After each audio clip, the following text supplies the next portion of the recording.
Welcome once more to Local TV. Today I'll be reacting to Josh Carlin, everyday expression that don't make sense. Let's go. Now this next thing is about the English language. It's about little expressions we use. We all say, and the little sayings and expressions that we use all the time, most of us, and we never really seem to examine these expressions very carefully at all. We just sort of say these things as if they really made sense. Like, legally drunk. Well, if it's legal, what's the fucking problem? Hey, leave my friend alone, officer. He's legally drunk.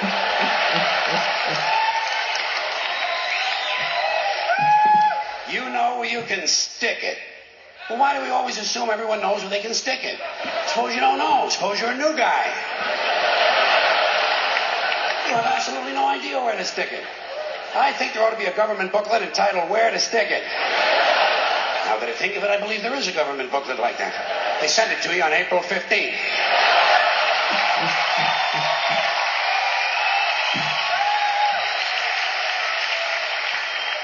Undisputed heavyweight champion. Well, if it's undisputed, what's all the fighting about?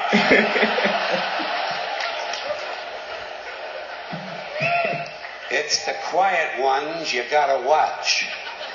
You know that one, huh? Every time you see a story about a serial killer on TV, what do? They bring on the neighbor.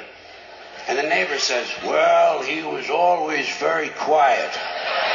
And someone in the room says, it's the quiet ones you gotta watch. This sounds to me like a very dangerous assumption. I will bet you anything that while you're watching a quiet one, a noisy one will fucking kill you. Suppose you're in a bar and one guy's sitting over to the side reading a book, not bothering anybody. Another guy standing at the front with a machete, banging on the bar, saying, I'll kill the next motherfucker who comes in here. Who are you gonna watch? You're goddamn right. Lock him up and throw away the key. This is really stupid. Where are you gonna throw the key? Right out in front of the jail? His friends will find it. How far can you throw a key? 50, 60 feet the most. Even if you lay it flat on its side like that and you scale it, what do you get? An extra 10 feet, tops. This is a stupid idea, needs to be completely rethought. Down the tubes. Get that one a lot. People say, the country is going down the tubes. What tubes? Have you seen any tubes? Where are these tubes? And where do they go? And how come there's more than one tube? It would seem to me, one country, one tube. But does every state all of a sudden have to have its own tube now? One tube is all you need. What, a tube that big? Somebody would have seen it by now. Somebody would have said, hey, Joey, look at the fucking tube. Big ass fucking tube over here. You never hear that. You know why? No tubes. We don't have tube one. We are essentially tubeless. Takes the cake.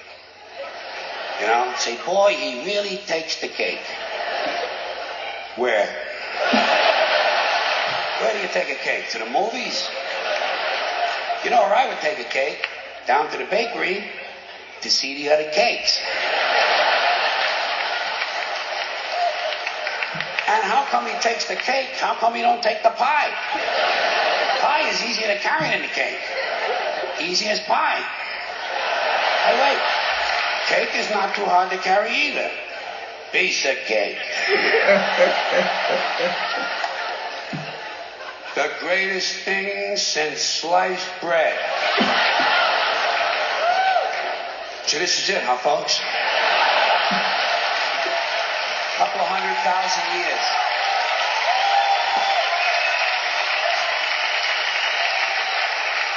The fucking pyramids, for Christ's sakes. Panama Canal, the Great Wall of China. Even a lava lamp. To me is greater than sliced bread. What's so great about sliced bread? You got a knife, you got a loaf of bread, slice the fucking thing!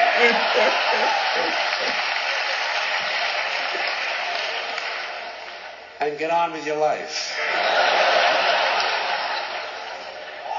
Out walking the streets. You know, guy gets a parole. They say, now instead of being in prison, this guy is out walking the streets. How do we know? Maybe the guy's home banging the babysitter. Not everybody gets a parole is out walking the fucking streets. A lot of times they steal a car, you know. And we ought to be glad. Thank God he stole a car. At least he's not out walking the streets. Fine and dandy. That's an old-fashioned one, isn't it? Yeah.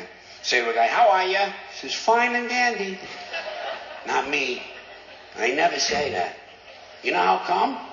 Because I'm never both of those things at the same time. Sometimes I'm fine, not dandy. Close to dandy.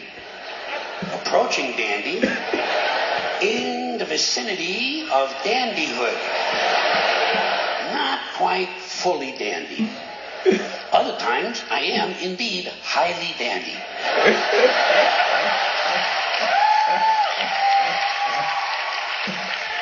However, not fine. One time, 1965, August, for about an hour.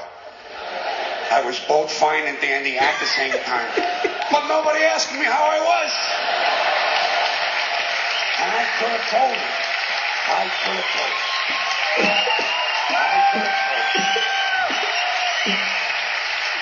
could have said to the person, fine and dandy. I consider it a lost opportunity. Walking papers. You know, guy gets fired. You say, geez, poor guy. Well, they give him his walking papers today.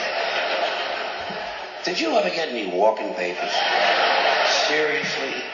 Believe me, in my life, I got fired a lot of times. You can tell. Never got any walking papers. Never got a pink slip either. You know what I would get? A guy would come around to my desk and say, get the fuck out of here!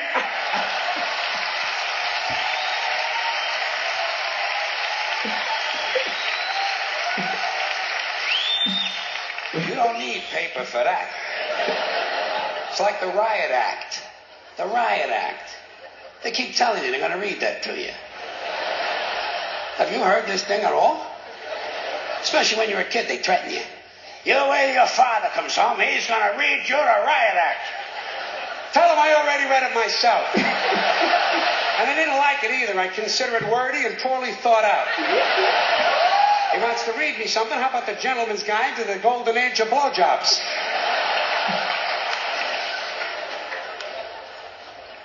More than happy. I bet you say that sometimes, don't you? Once in a while, you say to somebody, oh, I'd be more than happy to do that. How can you be more than happy? To me, this sounds like a dangerous mental condition. We had to put Dave in the mental home. He was more than happy. One more of these. In your own words. People say that to you. You know when you hear that a lot in a classroom or in a courtroom, they'll say to you, tell us in your own words. Do you have your own words? Hey, I'm using the ones everybody else has been using. Next time they tell you to say something in your own words, say, Nick Flut Blorny Quando Flu.